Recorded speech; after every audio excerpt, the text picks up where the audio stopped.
తెలుగు రాష్ట్రాలు విడిపోయి 10 ఏళ్ళు అవుతున్నా 10 ఏళ్ళు దాటినా కూడా ఇప్పటికీ అపరిష్కృతంగా చాలా అంశాలు ఉన్నాయి సార్. సో చంద్రబాబు నాయుడు కేసీఆర్ వాళ్ళిద్దరికీ అంత సఖ్యత లేదు కాబట్టి 5 ఏళ్ల పాటు అవి అలాగే ఉండిపోయాయి. ఆ తర్వాత జగన్ కేసీఆర్ వాళ్ళిద్దరికీ సఖ్యత ఉన్నా కూడా ఎందుకో అవి క్లియర్ అవ్వలేదు. ఆ తర్వాత జగన్ రేవంత్, కనీసం జగన్మోహన్ రెడ్డి హైదరాబాద్ వచ్చినా కూడా రేవంత్కి కలవకుండా కనీసం ఆయన ముఖ్యమంత్రి అయ్యారని చెప్పి అభినందనలు కూడా చెప్పకుండా అంత గ్యాప్ ఉంది.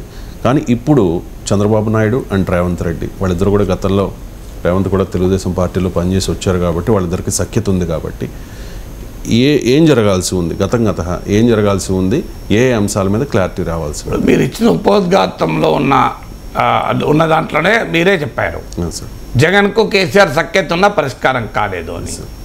మరి సఖ్యత ఉన్నా ఎందుకు పరిష్కారం కాలేదు? చంద్రబాబు నాయుడుకు కేసీఆర్ సఖ్యత లేకపోయినా పరిష్కారం కాలేదు. మీరే రెండు చెప్పారు, సఖ్యత లేకపోయినా పరిష్కారం కాలే, సఖ్యత ఉన్నా పరిష్కారం కాలే. మళ్ళీ ఇప్పుడు సఖ్యత ఉన్న పరిష్కారం అవుతుందా? ఇప్పుడు ఇక జగన్ రేవంత్ ఉన్నది పీరియడే అసలు లేదు కదా.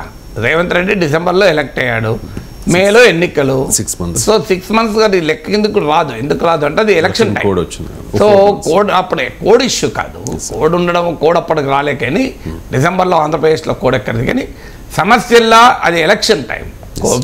ఎలక్షన్ టైంలో ఒక రాజకీయ నాయకుడు పాలన పైన కేంద్రీకరించలేడు కదా.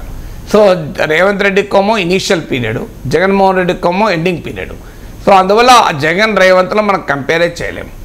అందువల్ల మీరు చెప్పిన దాని ప్రకారమే చంద్రబాబు నాయుడు కేసీఆర్ మధ్య సఖ్యత లేనప్పుడు పరిష్కారం కాలే, జగన్ కేసీఆర్ల మధ్య సఖ్యత ఉన్నా పరిష్కారం కాలే. అంటే దాని అర్థం ఏంటి? 2 రాష్ట్రాల మధ్య ఉండే విభేదాలు ముఖ్యమంత్రుల వ్యక్తిగత సంబంధాలతో సంబంధం లేదు, సఖ్యతతో సంబంధం లేదు. రేవంత్ రెడ్డి అయినా చంద్రబాబు నాయుడు అయినా తమ రాష్ట్రాల ఇంట్రెస్ట్లకు రిప్రజెంట్ చేస్తారు. సో ఎందుకంటే ఇప్పుడు ఉదాహరణకు తెలంగాణ అడుగుతోంది, తెలంగాణ ఆంధ్ర మధ్య ఒక వివాదం, నదీ జలాల పంపిణీ ఒక ప్రధాన, ఈ ఆస్తుల పంపిణీ ఒక వివాదము, అలాగే కొన్ని బకాయిలు, ఉద్యోగులు, ఇవన్నీ చిన్న చిన్న విషయాలు, కార్పొరేషన్లు విడగొట్టడము. ప్రధానమైన సమస్య నదీ జలాలు కదా. సో నదీ జలాలు ఏంటి? నది అంతకుముందు బచావత్ ట్రిబ్యునల్, ప్రజేష్ కుమార్ మిశ్రా ట్రిబ్యునల్ కృష్ణా నదీ జలాల్ని పంపిణీ చేసింది. ఎప్పుడైనా నదీ జలాల్ని పరివాహక రాష్ట్రాల మధ్య పంపిణీ ఉంటుంది. ఇప్పుడు కృష్ణా నదీ జలాల్ని మహారాష్ట్ర, కర్ణాటక, ఉమ్మడి ఆంధ్రప్రదేశ్ల మధ్య ప్రజేష్ కుమార్ మిశ్రా ట్రిబ్యునల్ పంపిణీ చేసింది. తెలంగాణ ఏర్పడ్డాక తెలంగాణ పెట్టిన వాదన ఏంటంటే కృష్ణా నదీ జలాల్లో తెలంగాణకు అన్యాయం జరుగుతోంది.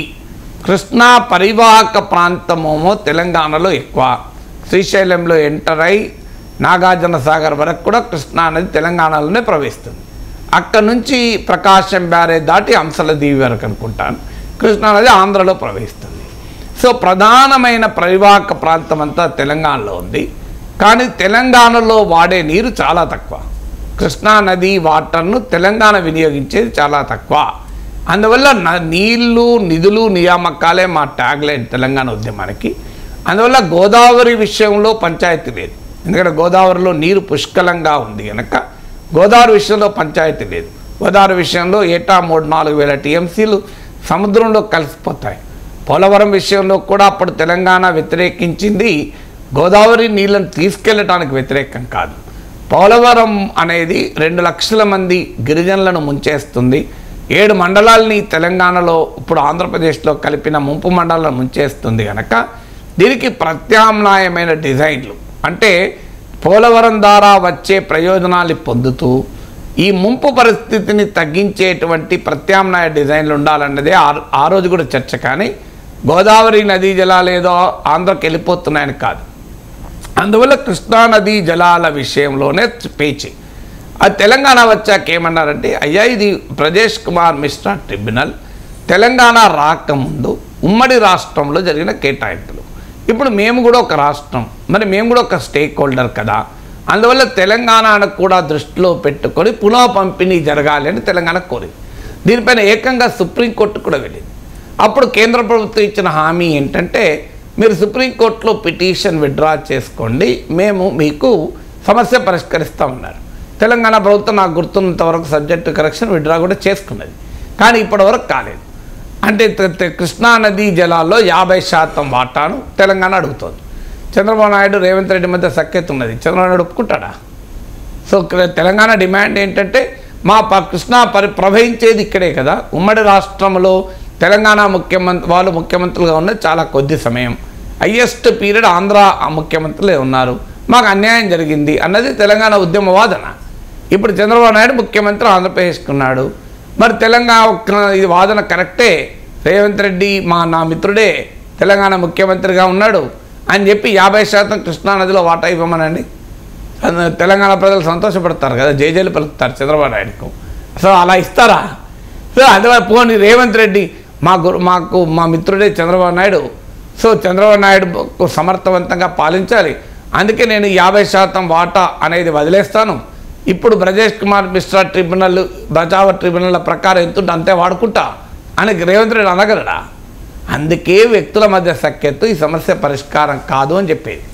సో ఇప్పుడు ఈ సమస్యకు 2 రాష్ట్రాలు ఇచ్చిపుచ్చుకునే వైఖరిలో ఉండాలి. కానీ సమస్య ఎక్కడ వస్తుంది? అది పాలిటిక్స్లో సాధ్యం కాదు. ఎందుకంటే ఇక్కడ అక్కడ ప్రాంతీయ అభిమానము, దురభిమానము, విద్వేషాలు రగల్చడానికి రాజకీయ శక్తులు సిద్ధంగా ఉంటాయి. ఎందుకంటే అది ఆ రకమైన స్వభావాలు ఉన్న వాళ్ళు చాలామంది ఉంటారు. ఇప్పుడు నేను ఆంధ్రప్రదేశ్ రాజకీయాలపైన మాట్లాడితే నా పైన అటాక్ అదే కదా, నువ్వు తెలంగాణ వాడివి, ఆంధ్రప్రదేశ్ గురించి ఎందుకు మాట్లాడుతావు, నీకేం పని మా రాష్ట్రం గురించి అంటూ ఎవరంటున్నారో నేను వేరే చెప్పాల్సిన అవసరం లేదు. వాళ్ళు నా మీద రోజు అటాక్, తెలంగాణ వాడివి నేను నువ్వు ఎందుకు మాట్లాడుతావు అంటారు. అంటే ఆంధ్రప్రదేశ్ రాజకీయాల గురించి కూడా మాట్లాడే హక్కు తెలంగాణ వాళ్ళకు లేదు అనే వైఖరి ప్రదర్శిస్తున్న సమయంలో ఏ రకంగా సమస్యల పరిష్కారం అయితే? సో తెలంగాణ వాళ్ళకి కనీసం ఆంధ్రప్రదేశ్ రాజకీయాల గురించి మాట్లాడే హక్కు లేదట.